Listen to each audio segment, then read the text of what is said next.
오늘 나눌 말씀은 시편 130편입니다. 오늘 본문은 참회의 시라고 일컬어지기도 하고 루터의 시라고 알려져 있기도 합니다. 내가 깊은 죄악 가운데 머물러 있지만 내가 하나님께 엎드릴 때에, 회개할 때에 하나님은 나를 받아주십니다. 그러니 내가 살아갈 수 있습니다. 그런 고백의 내용입니다. 그리고 이 루터의 시라고 하는 까닭은 마틴 루터가 이 종교개혁의 험한 길을 걸어갈 수 있었던 것은 오직 믿음으로 말미암아 구원을 얻는다는 고백이 있었기 때문입니다. 바로 값없이 주시는 하나님의 은혜, 값없이 주시는 하나님의 은총으로 말미암아 내가 살아갑니다. 이것이 루터의 고백이었죠. 바로 오늘 시편 130편이 말씀하는 것이 그것이라는 겁니다. 그러니 루터가 즐겨 묵상했던 세 편의 시 가운데 하나가 바로 오늘 본문 시편 130편입니다. 오늘 이 본문은 이렇게 시작을 합니다. 1절입니다. 여호와여, 내가 깊은 곳에서 주께 부르짖었나이다. 깊은 곳, 우리가 그동안 묵상했던 말씀들 가운데 깊은 곳에서 하나님께 부르짖었던 몇 명의 사람들이 있었지요. 바로 예레미야 선지자와 요나 선지자가 그들입니다. 예레미야 선지자 이렇게 고백을 했었습니다. 여호와여, 내가 심히 깊은 구덩이에서 여호와의 이름을 불렀나이다. 예레미야 애가 3장 55절 말씀인데, 도무지 죄악의 길에서 돌이키지 않는 백성들을 바라보면서 너무나 마음이 아픈 겁니다. 이제 곧 이 나라가 멸망하게 될 터인데 이를 어찌 해야 되나. 그것을 깊은 구덩이라고 예레미야는 표현하고 있는 겁니다. 요나 선지자는 어떻습니까? 지독기도 하나님의 뜻을 따르지 않았던 사람이었지요. 그렇게 물고기 뱃속으로, 그 깊은 곳으로, 불순종의 자리로 내려가고 떨어졌을 때에 요나는 이렇게 고백을 합니다. 물이 나를 영혼까지 둘러싸우며 깊음이 나를 애워싸고 바다풀이 내 머리를 감쌌나이다. 내가 산의 뿌리까지 내려가 싸우며 땅이 그 빗장으로 나를 오래도록 막아 싸우나. 자, 오늘 본문 1절이 말하는 깊은 곳이라는 곳이 바로 그런 자리라는 겁니다.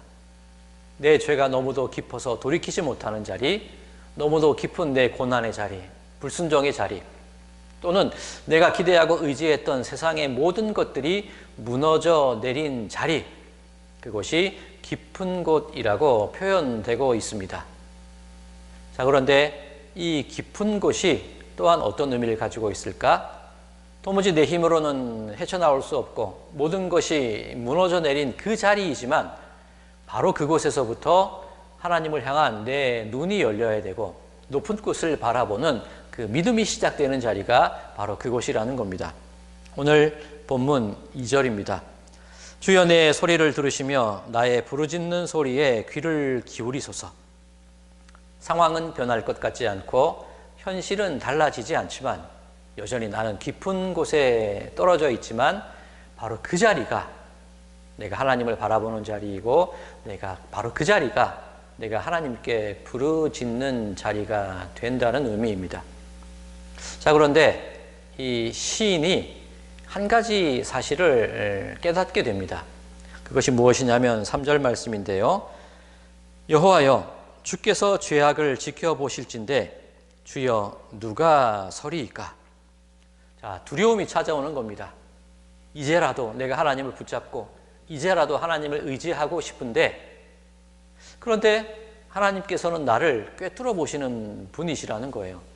내 마음 깊은 곳의 죄악과 내 마음의 그 악한 것들을 바라보시는 분이라는 겁니다. 내 계획의 악함과 내 모든 부끄러움들이 드러나게 된다는 겁니다. 어떻게 그 누구가 하나님 앞에 떳떳하게 설 수 있고 그 누가 하나님 앞에 나아갈 수 있을까? 그런 두려움이 시인을 사로잡았다는 겁니다. 기쁨의 자리에서 벗어나기는 해야 될 텐데 그동안 지은 내 죄가 너무도 깊고 내 연약함이 드러나고 내 상처를 직시해야 되는 그 자리에 내가 서 있다는 얘기입니다. 자, 이럴 때 여러분들이라면 어떻게 하시겠습니까? 더 깊은 곳으로 숨거나 그 자리를 외면해서 도망치려 하지 않을까요? 그런데 오늘 시인은 놀라운 고백을 하고 있습니다. 오늘 본문 4절입니다. 그러나 사유하심이 주께 있음은 주를 경외하게 하심이니이다. 그러나 반전이죠. 여태까지 살아왔던 내 삶의 흐름이 뒤바뀌는 겁니다. 내가 생각했던 것과 전혀 다른 결과가 주어진다는 것이 바로 그러나입니다. 내 죄가 깊고 내 인생이 허망하게 무너지고 내가 도무지 하나님 앞에 설 수 없는 그런 내 적나라한 모습을 직면하게 되었는데 그러나 사유하심이 주께 있습니다. 자, 여기서 사유하심이라는 단어는 내 죄를 사하시고 치유하신다는 의미입니다. 용서하시고 회복시키시는 하나님의 은총과 은혜를 사유하시는 하나님이라고 표현하고 있는 것입니다. 내가 어찌 하나님 앞에 설 수 있겠습니까? 하나님이 내 죄를, 내 속을, 내 연약함과 내 치부를 뻔히 들여다보시는데 어떻게 하나님께 나아갈 수 있습니까? 그러나 하나님은 치유하시고 회복시키시는 분이기 때문에 내가 그렇게 살아갈 수 있습니다. 고백하는 겁니다. 앞서 예레미야의 예를 들었는데 그 깊디 깊은 구덩이에 있을 때 예레미야는 또한 이런 기도를 드립니다. 내가 죽게 아뢰는 날에 주께서 내게 가까이 하여 이르시되 두려워하지 말라 하셨나이다. 내 삶의 시선이 내 두려움을 향하고 있을 때 무너지는 내 인생과 내 죄악이 현실된 것을 바라볼 때에는 희망이 없습니다. 그런데 잠깐 시선을 돌려보니 주님이 내 곁에 계시더라는 겁니다. 그때 주님께서 하시는 말씀이 두려워하지 말라. 두려워하지 말라.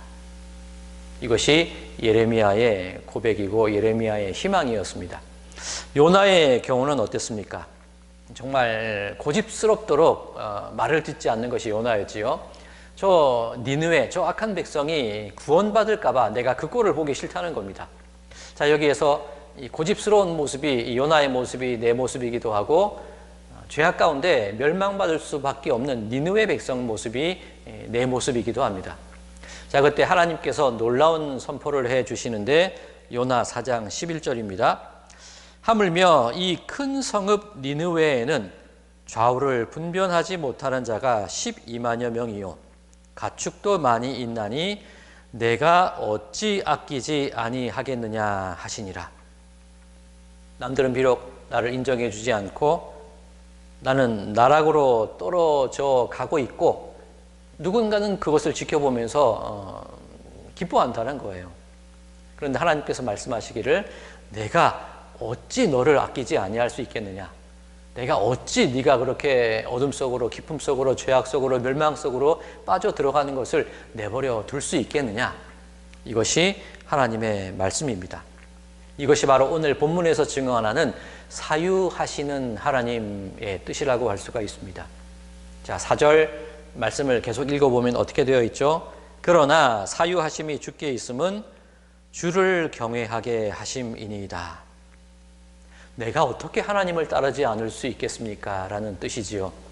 그렇게 나를 용서하시고 은총을 베풀어 주시고 두려워하지 말라 말씀해 주시고 내가 너를 어찌 아끼지 않겠느냐 말씀해 주시니 나 역시 어떻게 하나님을 경외하지 않을 수 있고 나 역시 어찌 하나님을 따르지 않을 수 있겠습니까? 하나님을 신뢰하지 않고 하나님을 믿지 않을 수 있겠습니까? 라는 고백인 겁니다. 자, 이사야 57장 6절 말씀입니다. 내가 영원히 다투지 아니하며 내가 끊임없이 노하지 아니할 것은 내가 지은 그의 영과 혼이 내 앞에서 피곤할까 함이라. 자, 이것이 무슨 의미냐면 하나님께서 말씀하시기를 내가 너희를 창조했다는 거예요. 내가 너희를 지었다는 거예요. 아무리 너희들이 죄악 가운데 있고 아무리 너희들이 돌이키지 않은 것 같아 보인다 할지라도 내가 창조하고 내가 만들었는데 어떻게 내가 너희들을 그냥 내버려 둘 수 있겠냐는 겁니다. 내가 언제까지 너희들에게 노하여 있고 내가 언제까지 너희들을 징계할 수 있겠느냐는 겁니다. 내가 짓고 내가 만들었으니 내가 너희를 안아주고 품어줘야 되지 않겠느냐. 이것이 하나님의 마음이라는 겁니다.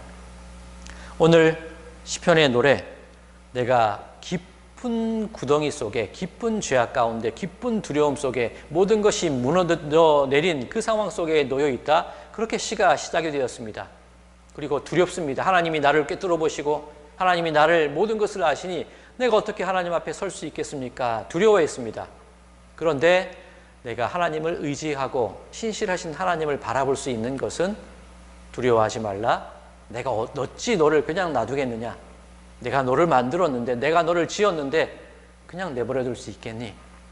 그 치유하시고 용서하시고 회복하시는 하나님의 은혜가 있기 때문에 우리가 살아갈 수 있습니다. 그렇게 고백하는 것이 오늘 본문의 말씀입니다. 그러니 파수꾼이 아침을 기다림같이 내가 하나님을 바랍니다. 그러니 이스라엘 백성들아 하나님 앞에 함께 나아가자 초청하고 있는 것이 오늘 시인의 모습입니다. 사랑하는 성도 여러분들, 혹시 인생의 깊은 고난 가운데 빠져 계시지는 않습니까? 빠져나올 길 없는 깊은 구덩이와 벗어날 길 없는 죄악 속에 내가 머물러 있다 생각되고 계십니까? 그러나 하나님의 사유하심이 있음을 믿으심으로 용서하시고 회복해 하시고 나를 이끌어내시는 하나님의 그 은총이 있음을 믿으시고 하나님을 바라고 하나님께 나아가고 그 높은 곳을 향하여서 우리의 시선을 고정시키시는 그런 여러분들의 삶이 되시기를 바랍니다. 그렇게 될 때에 구덩이가 아니라 건져주시는 은총, 죄악의 자리가 아니라 용서와 회복의 자리로 우리를 이끌어내실 줄 믿습니다. 바라기는 오늘 이 하루가 하나님에 대한 사랑, 하나님에 대한 깊은 신뢰를 가지고 살아가심을 통하여서 평안과 소망 가운데 모든 시간을 누리며 나가시는 이 하루가 되시기를 주님의 이름으로 간절히 축원드립니다. 죄를 용서하시고 삶을 회복시키시는 하나님 아버지, 깊디 깊은 구덩이와 외로움이 내 인생의 전부라고 여겼는데 하나님은 그 깊은 곳까지 나를 찾아와 주셨음을 보게 됩니다. 언제나 내 눈이 하나님을 향해 열려 있게 하시고 그것이 내가 삶을 살아가는 힘이 되게 하여 주시옵소서. 예수 그리스도의 이름으로 간절히 기도드리옵나이다. 아멘.